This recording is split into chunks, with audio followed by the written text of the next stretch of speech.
السلام علیکم ورحمۃ اللہ وبرکاتہ.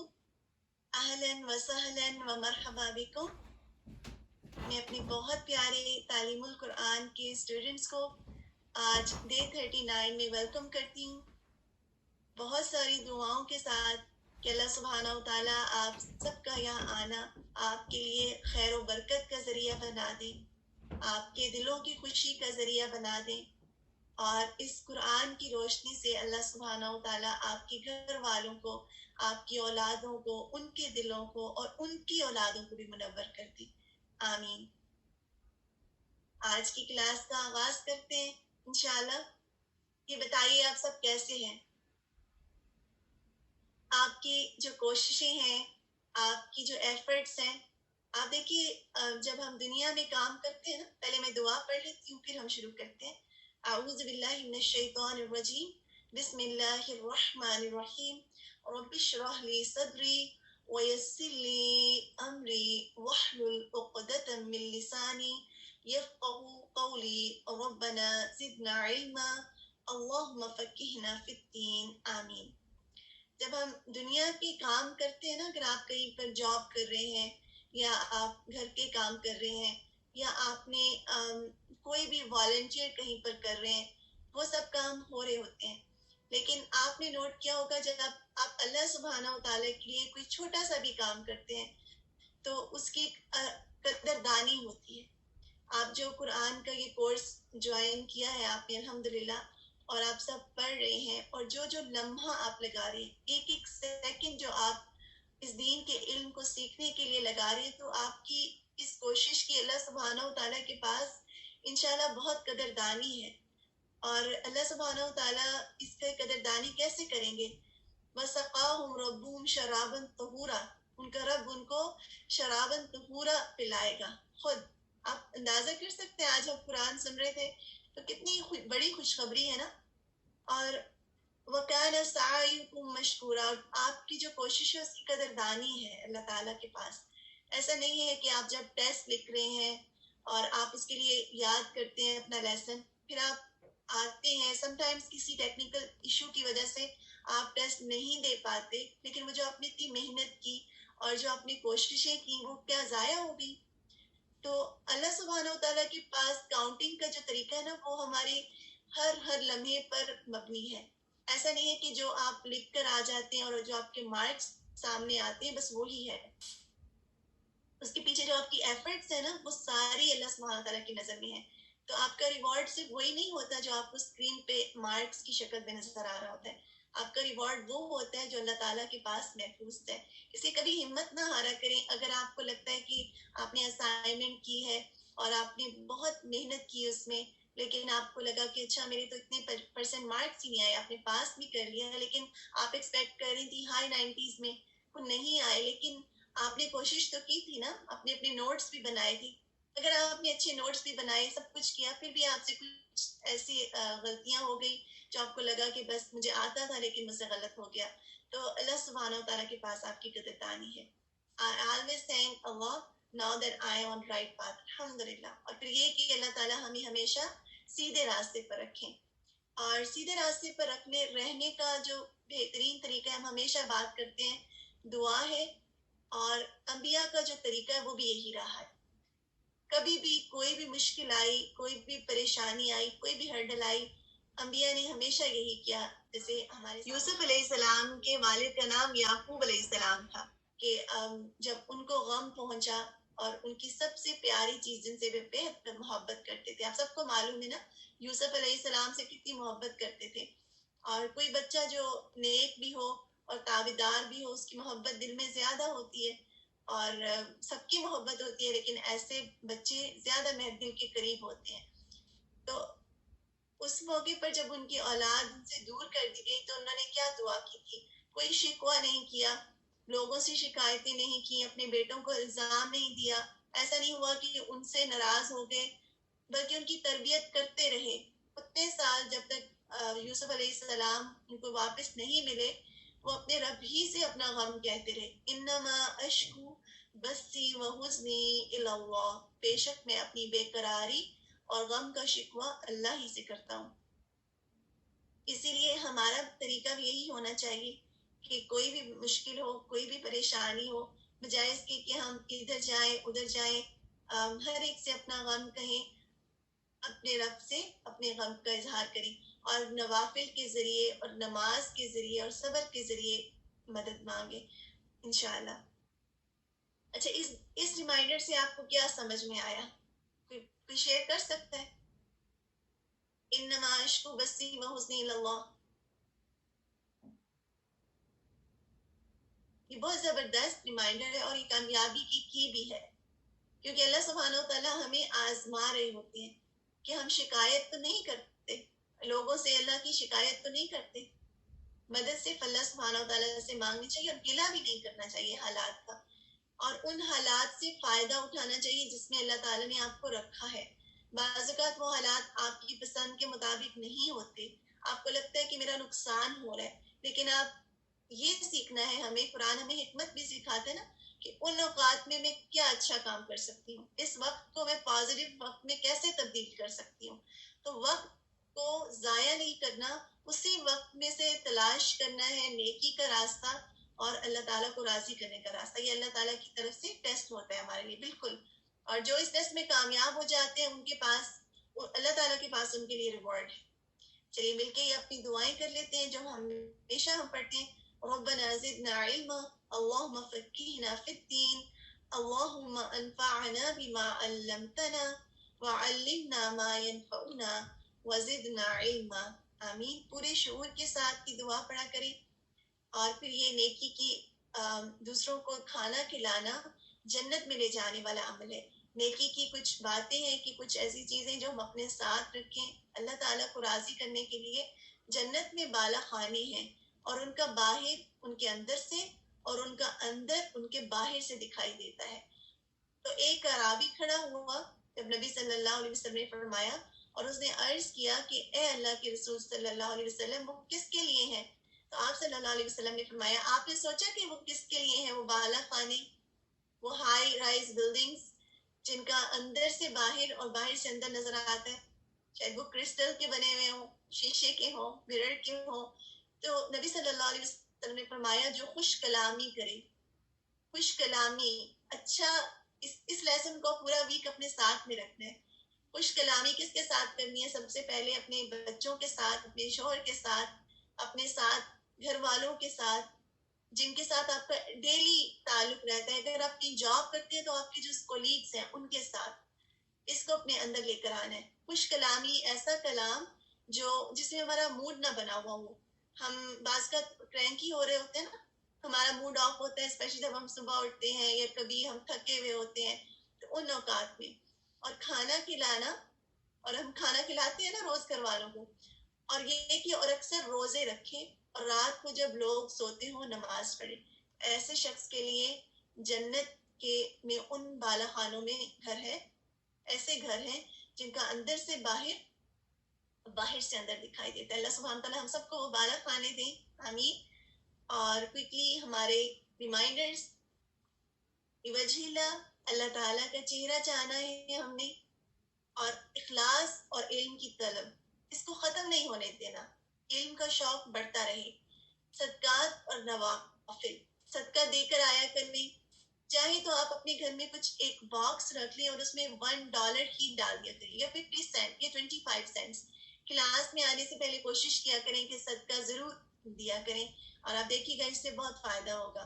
اور نوافل، اور نوافل کے ساتھ ہمارا کیا ریمائنڈر ہے؟ ہم نے اپنی نمازوں کو باقاعدگی سے پڑھنا ہے، اور اگر ہم 5 وقت کی نمازیں پڑھتے ہیں باقاعدگی سے تو مومن کبھی سیر نہیں ہوتا نیکی سے۔ ہم نے اپنی نمازوں کو خوبصورت بھی بنانا ہے، صرف ایسا نہیں کہ ہم نے بس ادا کر دی اور ایک ریچول ادا ہو گیا، ہم نے اپنی نمازوں کو خوبصورت بھی بنانا ہے، اس میں اللہ کی یاد ہو، اور پھر صبر اور شکر، درگزر اور استقامت کے ساتھ جمے رہنا ہے۔ ہر بار، ہر ویڈنسڈے کو جب کلاس میں آتے ہیں نا، تو یہ ارادہ باندھا کریں کہ میں ہمیشہ اپنے رب کا جو پلیٹ فارم مجھے میرے رب نے دیا، اس کو تھامے رہوں گی۔ ارادہ کرتے ہیں سب اس کا، کبھی اس کو نہیں چھوڑوں گی انشاءاللہ۔ اور جب ہم ارادہ کر لیتے ہیں نا تو پھر قدم اللہ تعالیٰ جما ہی دیتے ہیں۔ تو اپنے ارادوں کو نیا کر لیں۔ صغیرہ گناہوں سے بچنا ہے، صغیرہ اور کبیرہ گناہوں سے، اور اللہ کا قرب اور دیدار ہمارا مقصد ہے، یعنی لیوجہ اللہ۔ اور پھر یہ کہ اخلاص ہمارے اندر ہونا چاہیے، ہمیشہ دعا مانگتے ہیں نا اخلاص کی، کہ اپنے رب سے اخلاص رکھنے والے کی مثال کیسی ہے؟ اپنے رب سے اخلاص رکھنے والے کی مثال ریت پر چلنے والے کی ہے، کہ چلنے کی آہٹ سنائی نہیں دیتی لیکن قدموں کے نشان نظر آتے ہیں۔ یعنی جب کوئی نیکی کا کام کیا کرے، ضروری نہیں ہے کہ آپ کی نیکی کا سب کو پتہ چلے۔ اگر کوئی تہجد میں اٹھتا ہے، ضروری نہیں ہے کہ سب کو معلوم ہو کہ تہجد میں اٹھتے ہیں۔ دوسروں کو نیکی کی توجہ دلانے کے لیے اور ابھارنے کے لیے بتانا اچھی بات ہے، لیکن اگر آپ نے کہیں صدقہ کیا ہے تو کوشش کریں کہ چھپا کے رکھیں۔ اللہ تعالیٰ کو وہ نشانات نظر آ گئے، لیکن ضروری نہیں کہ سب کو اس کی آہٹ بھی سنائی دے۔ اللہ سبحانہ و تعالیٰ ہمارے اعمال کو خالص کر لے۔ اللہم جعل عملی کلہ صالحا وجعلہ لوجہک خالصا ولا تجعل لأحد فیہ شیئا۔ اے اللہ ہمارے سارے عمل کو صالح بنا دے اور ہمارے عمل کو اپنے چہرے کے لیے خالص کر لے اور اس میں کسی کا بھی کوئی حصہ نہ رکھ۔ آمین۔ اپنے آج کی سیشنز کی طرف جاتے ہیں۔ آپ کا تجوید کا سیشن ہے، پھر آپ کا تفسیر کا سیشن ہوگا انشاءاللہ، اور دعا کا سیشن سسٹر شازیہ درانی کے ساتھ جو بہت پیارا کرواتی ہیں الحمدللہ، اور اس کے بعد ہمارا آج تجوید کا سیشن ہوگا، اور وہ تھوڑا سا مے بی لمبا ہو آج، اور آپ سب ریڈی رہیے گا مائک پر آنے کے لیے بھی، ٹھیک ہے؟ اور اٹینڈنس انشاءاللہ اسی دوران آپ کی لیں گے۔ لا الہ الا اللہ العظیم الحلیم، لا الہ الا اللہ رب العرش العظیم، لا الہ الا اللہ رب السماوات و رب الارض و رب العرش الکریم۔ انشاءاللہ سنتے ہیں سسٹر اسما زبیر سے۔ السلام علیکم ورحمۃ اللہ وبرکاتہ۔ اعوذ باللہ من الشیطان الرجیم، بسم اللہ الرحمن الرحیم۔ رب اشرح لي صدري ويسر لي أمري واحلل عقدة من لساني يفقهوا قولي ربنا زدنا علما اللهم فقهنا في الدين آمین۔ چلیے ایسا کرتے ہیں، آج کے ریکیپ کا آغاز کرتے ہیں انشاءاللہ۔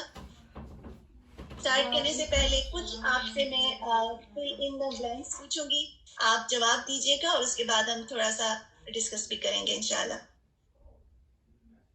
چلیے یہ بتائیے کہ جس معاشرے میں سود کی اجازت نہیں ہو، ٹھیک ہے، کیونکہ سود ہم نے پڑھا کہ اگر اسلامی معاشرہ ہے اور فالوورز آف اسلام ہے تو وہاں پر سود منع ہے، ٹھیک ہے نا، ہم نے پچھلی بار پڑھا۔ اور صدقہ خیرات دینے کی تاکید ہے، لیکن بہت سارے لوگ صدقہ لینا پسند نہیں کرتے، تو ایسے میں تیسری صورت کیا بچتی ہے؟ پھر اگر کسی کو ضرورت ہو تو کیا کریں؟ قرض از الاؤڈ، ٹھیک ہے، اس صورت میں قرض لیا جا سکتا ہے۔ اسی لیے اللہ سبحانہ و تعالیٰ نے سود کی آیات کے بعد قرض کا ذکر کیا، تاکہ اگر معاشرے میں قرض کی لین دین ہو رہی ہے تو اس کو بھی آرگنائز کیا جائے، اس کو بھی ڈسپلن کیا جائے، اور اس قرض لینے کے دوران جو پرابلمز آ سکتے ہیں، کہیں پر کمی ہو سکتی ہے، کہیں پر زیادتی ہو سکتی ہے، کہیں پر جھگڑا ہو سکتا ہے کہ ہم نے تو اتنا دیا تھا آپ اتنا دے رہے ہیں، ہو سکتی ہے نا کنفیوژنس، تو ان کنفیوژنس کو دور کرنے کا طریقہ بھی اللہ سبحانہ وتعالیٰ نے سکھا دیا۔ اور پھر ان طریقوں پر عمل کرنا کیوں ضروری ہے؟ جو طریقے ہمیں بتا دیے گئے اگر ہم ان کو فالو نہیں کرتے تو پھر کیا ہوتا ہے؟ کس چیز کا نقصان ہوتا ہے؟ اللہ تعالیٰ کا حکم ہے گمراہی، اور معاشرے میں بے چینی پھیل جاتی ہے، آپس کے تعلقات خراب ہو جاتے ہیں۔ آپ نے لکھا بے اعتباری، بالکل ایک دوسرے پر سے اعتبار اٹھ جاتے ہیں نا۔ بعض اوقات ہم سچے ہو سکتے ہیں لیکن ہم کیونکہ بھول گئے اور ہم نے درست اماؤنٹ نہیں لوٹائی، تو پھر ایک اچھا انسان جو کہ تقوی والا بھی ہے اس کا بھی امیج خراب ہوتا ہے نا۔ تو اللہ سبحانہ و تعالیٰ نے ہمیں وہ طریقے بتائے ہیں، ایون پردے کے احکامات میں آپ دیکھیے، اگر عورت کو حکم ہے کہ وہ اپنی زینت کو چھپائے تو آنے والے جو خرابیاں ہیں اس سے جو پیدا ہونے والی ان سے روک تھام کے لیے کہا گیا۔ اسی طرح قرض لینے کے معاملات میں یا منی جو میٹرز ہیں اس میں لکھنے کا کیوں کہا گیا؟ تاکہ جو اس سے معاملات خراب ہو سکتے ہیں معاشرے میں وہ نہ ہو۔ تو اور یہ سب سے لمبی آیا ہے قرآن کی، اس میں بھی اللہ سبحانہ و تعالیٰ کی حکمت پر غور و فکر کیجیے گا پورا بھی، کیوں یہ لمبی آیت ہے۔ تاکہ خرابی نہ پیدا ہو. شازیہ بالکل. اچھا یہ دیکھیے کہ اسلام میں ہمیں ڈیش معاملات کو اچھی طرح نبھانے کی تعلیم دی ہے. آپ بتائیے کون سے معاملات کو؟ سب لکھ سکتے ہیں، اور اگر کسی کو مائک پر آنا ہے تو ہینڈ ریز کریں تو انشاءاللہ میں اینڈ میں ان کو ٹائم دے سکتی ہوں. فائنینشیل معاملات، مالی معاملات، بالکل. بشرا نے لکھا ہے، صوبیہ نے، الحمدللہ.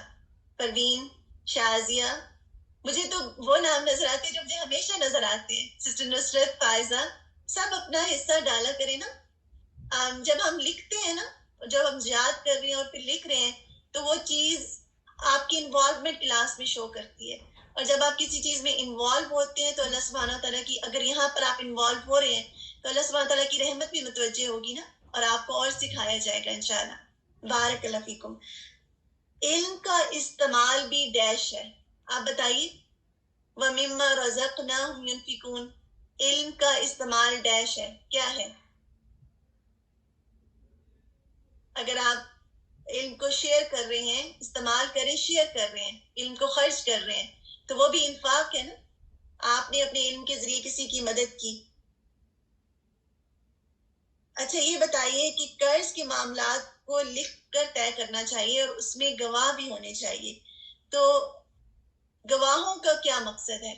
اور خاص طور پہ آج ہم نے پڑھا تھا نا کہ ایک مرد ہو اور اگر دو عورتیں، ایک مرد کی گواہی اور دو عورتوں کی گواہی، تو اس کے بارے میں سوچا آپ نے کہ یہ کیوں ہے؟ ان لوگوں میں سے تو نہیں ہے جو بعض اوقات کچھ ایسے بھی لوگ ہیں جو کہ فیمیل اس بات پر ناراض ہوتی ہے کہ دو کا کیوں کہا گیا. کیونکہ اگر ہم اپنی نیچر کو غور سے دیکھیں تو بہت مقامات ایسے آتے ہیں جس میں عورتیں بھول جاتی ہیں، اور ہو سکتا ہے وہ اس طرح سے حق نہ ادا کریں وٹنس ہونے کا، اس لیے دو کی گواہی رکھی گئی. اور اس میں انہی کی بھلائی ہے تاکہ کوئی بھول جائے تو دوسرے کو یاد رہے، دوسری عورت یاد کروا دیں. اور اس میں بھی اللہ سبحانہ تعالیٰ کی رحمت نظر آ رہی ہے. اچھا فَاكْتُبُوهُ، تو اس سے کیا بات سمجھ میں آتی ہے؟ جو پہلا ہمیں بھی تھوڑا سا ریکیپ بھی کیا نا، فَاكْتُبُوهُ، تو کیا سمجھ میں، کیا حکم ہمیں دیا جا رہا ہے، کیا کہا جا رہا ہے؟ ہم نے کوئی بھی منی میٹرز ہوں، کسی بھی قسم کے گھر میں معاملات ہیں، رائٹ، جس میں منی ڈیلنگز ہیں، تو اس کو لکھنا ہے اپنے پاس. اگر کوئی ایسی ٹرانزیکشنز ہو رہی ہیں تو ان کو لکھ لینا چاہیے تاکہ ڈیٹ کے ساتھ، اور جب لکھیں تو ڈیٹ بھی، ہم نے یہ بھی دیکھا تھا نا، اور اماؤنٹ، کمپلیٹ اماؤنٹ اور ڈیٹ سب چیزیں ریکارڈڈ ہوں. اچھا یہ بتائیے وَلْيَكْتُبْ بَيْنَكُمْ كَاتِبٌ بِالْعَدْلِ. اگر آپ ہیں، مثال سے آپ اپنے آپ کو چوز کریں کہ آپ کو کسی نے لکھنے کے لیے کہا ہے اور آپ کسی کے منی میٹرز لکھ رہی ہیں، تو اگر بعض کا ایسا ہوتا ہے جب ہمارا دل کسی کی طرف جھکتا ہے نا تو ہم اس کی فیور میں کچھ کر جائیں، ہم کہیں کہ اوکے یہ تو میرے جاننے والے ہیں، انہوں نے قرض لیا ہے، ذرا تھوڑی زیادہ اماؤنٹ لکھ دوں، جب ان کو واپس ملے گا تو زیادہ ملے گا. یہ کیسا ہے؟ کیا یہ درست ہے؟ یہ ایمانداری ہے؟ آپ تو حق ادا کریں نا کہ اپنے دوست کے ساتھ یا جن کے ساتھ بھی آپ کو ہمدردی ہے. یہ بے ایمانی ہے، بالکل یہ آنےسٹی کے اگینسٹ ہے. بالعدل، عدل کے ساتھ لکھنا ہے، جھکنا نہیں ہے اور کسی طرح کی کمی نہیں کرنی. تو اس میں بھی ہمیں اپنی ڈیلی لائف میں بھی ہم دیکھ سکتے ہیں کہ ہمیں جو ذمہ داریاں دی گئی ہیں کیا ہم ان کو آنےسٹی کے ساتھ ادا کرتے ہیں یا کیئر لیسنس کے ساتھ کرتے ہیں. ایون اگر آپ کو اپنی چیک لسٹ بھی لکھنا ہے جو آپ کو ویکلی اپنے ٹاسک کرنا ہوتے ہیں، اگر ہم ایسا کریں کہ ہم کچھ تو لکھ دیں جو ہم نے کیے ہیں اور کچھ کو بس ویسے ہی چیک مارک لگا دیں، تو کیا یہ ایمانداری ہوگی؟ یہ عدل ہوگا؟ اس میں بھی ہم نے اپنے آپ کو اپنے رب کے سامنے کھڑے رکھنا ہے کہ میں جو بھی کر رہی ہوں، جو بھی ہوم ورک میں پوسٹ کر رہی ہوں، کہ میں نے واقعی کیا ہے اس کو اور اس کو پورا کیا ہے، یا اس میں کسی قسم کی میں کمی تو نہیں کر رہی. تو یہ بھی ہمیں اللہ سبحانہ و تعالیٰ ہمیں کیا سکھا رہے ہیں، کیونکہ جب انسان ایماندار ہوتا ہے نا پھر اس کے کاموں میں برکت آتی ہے، پھر اس کے علم میں خود بخود برکت آئے گی، آپ کو اور زیادہ سکھایا جائے گا. لکھنے کا حکم اس لیے ہے تاکہ ہم کام عدل سے ہو. بالکل فائزہ، ایماندار. اچھا یہ بتائیے کہ اگر آپ کو لکھنا آتا ہے یا آپ کو کوئی کام آتا ہے، صرف لکھنا نہیں، اور بھی اگر آپ اپنی ڈیلی لائف میں دیکھیں کسی چیز میں آپ ایکسپرٹ ہیں اور کوئی آپ کو کہتا ہے کہ آپ سے وہ فائدہ حاصل کرے، تو کیا آپ انکار کر دیں گے، بخل سے کام لیں گے کہ میں کیوں اپنا ٹائم ضائع کروں اور میں کیوں مجھے کیا فائدہ ہوگا؟ نہیں، کما علم اللہ، جیسے اللہ تعالیٰ نے آپ کو کوئی خصوصیت دے دی ہے نا، آپ کو کوئی اسکل دے دی ہے، اور اب اللہ سبحانہ و تعالیٰ آپ کے ذریعے دوسروں کو فائدہ پہنچانا چاہتے ہیں، تو اس میں بخل سے کام نہیں لینا چاہیے، اس میں آگے بڑھنا چاہیے، اپنی اس خوبی کو شیئر کریں، پھر اللہ سبحانہ و تعالیٰ اس میں اضافہ کریں گے، جو خرچ کرتا ہے اس کو زیادہ ملتا ہے۔ اور اس میں ہم نے دو چیزیں کیا نظر آ رہی ہیں، وَلْيَتَّقِ اللَّهَ رَبَّهُ وَلَا يَبْخَسْ مِنْهُ شَيْئًا، کہ جب ہمیں کچھ لکھنے کے لیے کہا جائے تو کیا دو چیزیں ہم نے اپنے ساتھ رکھنی ہیں، کوئی بھی کام ہو۔ ابھی ہم نے ڈسکس بھی کی تھی نا کہ کمی نہیں کرنی، چیک لسٹ کو سامنے رکھ لیں۔ آپ لوگ بتائیے، پوائنٹس لکھے ہوئے بھی ہیں۔ ایک تو ایمانداری ہے عزیزہ، سسٹر عزیزہ لکھا ہے تقویٰ، اور دوسری کیا چیز ہے؟ آنےسٹی، کسی نے آنےسٹی بھی لکھا تھا، ایمانداری، بالکل۔ تو یہ دو چیزیں اپنے ساتھ لکھنی ہیں، جب بھی کوئی کام کرنا ہے اس میں ایک اللہ کا ڈر، اور پھر اس میں سچائی کے ساتھ اور آنےسٹی کے ساتھ۔ اچھا، اگر ایسا ہوتا ہے کہ بلایا جاتا ہے، کہیں پر کوئی معاملہ ہوا ہے، بعض اوقات قرض کے معاملات میں بھی، اور مثال کے طور پہ اگزامپل ہے، اللہ سبحانہ وتعالیٰ سب کو اپنی حفاظت میں رکھیں، کہیں پر روڈ میں ایکسیڈنٹ ہو گیا اور کچھ لوگ وہاں پر موجود تھے جو ایز این وٹنس تھے، اب ان کو بلایا جا رہا ہے کہ وہ کورٹ میں آئیں اور گواہی دیں کہ انہوں نے کیا دیکھا، تو کیا ایسی صورت میں وہ انکار کرنا چاہیے ان کو؟ کیونکہ کتنا بڑا معاملہ ہے نا، اگر کسی کا ایکسیڈنٹ ہو گیا اور کسی کو چاہیے، اس میں گواہی چاہیے کہ کون رائٹ تھا اور کون رانگ تھا، ورنہ تو غلط پرسن جیل میں چلا جائے گا، غلط پرسن کو سزا مل جائے گی۔ تو اس لیے جب بلایا جائے تو اس کے لیے ضرور پہنچنا چاہیے۔ وٹنس کے لیے اگر کسی نے بلایا ہے تو خاص طور پہ کورٹ سے بعض اوقات سمن آ جاتا ہے یا سفینہ آ جاتا ہے کہ وٹنس کے لیے آنا ہے، تو ایسے میں جانا ضروری ہے، اور جو لوگ نہیں جاتے بلکہ یہاں پر اس کے لیے اس کی وارنٹس بھی ہیں، اس کی سزا بھی ہے کہ ان کو حاضر ہونا ضروری ہے، اور اللہ سبحانہ و تعالیٰ نے یہ بات ہمیں 1400 سال پہلے سکھا دی، اور جس معاشرے میں بھی ایسی چیزیں آتی ہیں وہاں پر عدل قائم ہوتا ہے۔ تو انشاءاللہ آج کا لیسن ہم یہیں تک رکھتے ہیں۔ اللہ سبحانہ و تعالیٰ سے دعا ہے کہ اللہ تعالیٰ ہمارے دلوں میں اپنا تقویٰ ڈال دے، ہم اپنے معاملات میں بہت جاگ جائیں، کیونکہ جب ہم سوئے ہوئے ہوتے ہیں نا، ہماری دل نہیں جاگا ہوا ہوتا، تو ہم کیئرلیسنس کے ساتھ کام کرتے ہیں، تو ہمارے کام جو ہے اس بات کو ذہن میں رکھتے ہوئے ہوں کہ ہمیں اپنے تمام معاملات کا جواب آخرت میں اللہ سبحانہ و تعالیٰ کو دینا ہے۔ چلیے انشاءاللہ یہیں تک اپنا آج کا لیسن رکھتے ہیں۔ جزاکم اللہ خیرا کثیرا۔